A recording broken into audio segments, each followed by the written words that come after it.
Hi guys, we're going to talk about resizing your pellets and the reason why I do them, and hopefully it makes sense.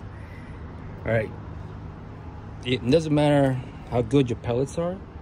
If it's mass produced, the head and the skirt is going to vary in OD size. The skirt is the one that gets banged up the most because when it comes out of the machine, it just falls in the big bin of pellets. It gets moved around, they get banged up. So the OD, it fluctuates in size. The head is more consistent. I'm gonna show you this. I'm gonna measure it. I'm gonna show you the average because this is not the proper tool, but I'm gonna get, go around till I get the average here. You can see it. It's 65.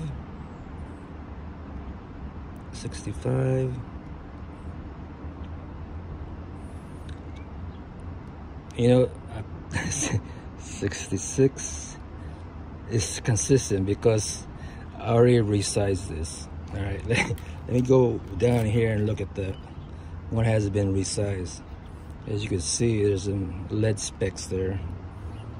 All right, we'll measure it.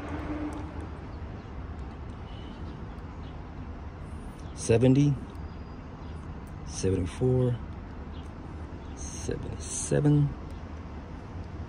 67, 75, 72, 70. See, there's a lot of variation. Now you go to the head, they're pretty much consistent. 55, 56, 57, 56.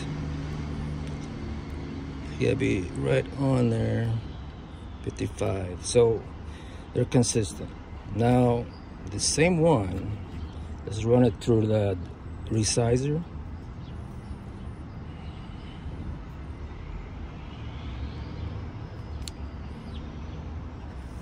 Now we're gonna measure it.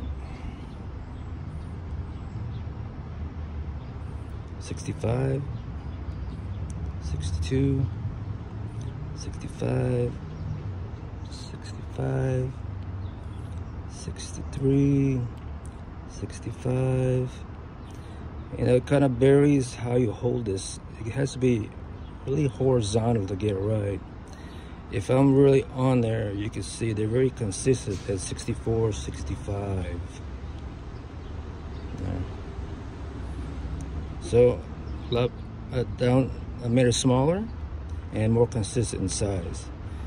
That means if they're all weigh the same and the OD are the same, it'll be consistent inside the breech when it gets resized by the probe. All right, so because it matters a lot. I don't know if you ever push a pellet through the barrel with different size head, you could feel the difference. If it's a bigger skirt, it's going to require more pressure to push it through the barrel. All right, I mean, this guy that is OD is a little bigger, right? It's going to be a little slower. It could be a half, feet per second. It's just more friction going through the barrel. What that does, it slows things down. All right, that's why I made this one. This back in 2015, I used to do R&D for FX air guns. I got a bunch of barrels, and the older ones, they're all smooth twist barrels. Right, they're machined about 2.5 inches at the muzzle, and it gets crimped. You can see the liners right here. So the rest of it is smooth bore, perfect like glass. It's very consistent. And what FX does, they make another adapter, and there's 1/2 inch 20 for your silencer, and they sand this down, they anodize it and do like one piece, so you'll never really know this was on here. All right, because I'm using FX barrel, I need this size die or resizer to be perfect. when the head goes in there, it doesn't move around. It's just friction. If it goes in there perfectly straight, it just doesn't wobble. It's friction fit. It doesn't gouge up the head or anything. It's perfect fit. That's a perfect for a resizer. All right. And like I said, this is around 760, 61. And it's perfect fit inside this barrel. And I'm resizing the skirt to 6.5 or 6.6. So it has more seal at the skirt. So when the blast of pressure comes in here, it expands the skirt outward to create that seal and grab that line. If you have a twist lens, it will grab that and just down its way down the barrel. All right. So this is what it looks like after I made it. There's a section here, it's kind of tapered in. So like a smooth ramp before it gets resized. When it gets resized, the exit port is also tapered out. So it doesn't want, when you're going out the end, you don't want the pellet to be cockeyed a little bit and ding up the skirt. So it's out of the tighten. It's not touching the barrel anymore when the skirt reaches at the end. All right. And it's really easy to go through the whole tin here and resize it all. All right. Very, very quick. All right. And this is precision. It doesn't move as much. As soon as the head gets in there, it doesn't move. So it's perfectly aligned to push the pellet out. All right. Just make sure you have degrease, clean, wash your pellets. You have no flakes of lead anywhere. You want as clean as possible because this is resizing it. It's something in a pebble or rock in a highway. It's going to feel that bump. It's going to gouge up your lead at the skirt, and it's going to feel different. There's some foreign matter in there getting run over by the lead. So you make sure it's clean. All right, so it'd be perfect all the way around. And you see a shiny end of the skirt. All right, even though this AE pellets are precision, they're one of the most precisionally made pellets I've seen.